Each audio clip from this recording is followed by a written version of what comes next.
জানুয়ারি মাস থেকে ক্যান্সার রোগে ভুগছিলেন। শরীর মুখ সব ফুল ছিল।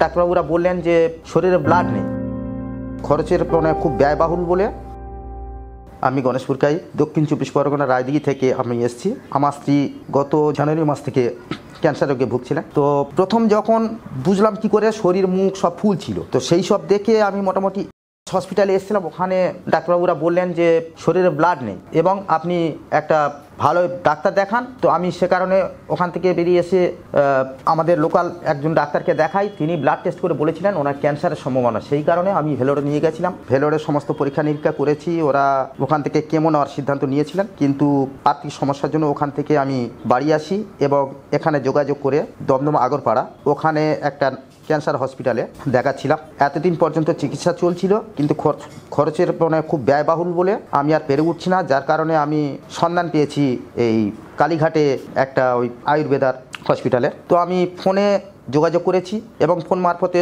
জেনেছি যে ওখানে আয়ুর্বেদ চিকিৎসা হয় এবং যারা সুস্থ হয়েছে সেগুলো আমি দেখেছি ইউটিউব চ্যানেলে। যার কারণে আমি আজকে এসেছি এখানে এবং এতক্ষণ পর্যন্ত রিসেপশনে যিনি থাকেন তার সঙ্গে কথাবার্তা হয়েছে।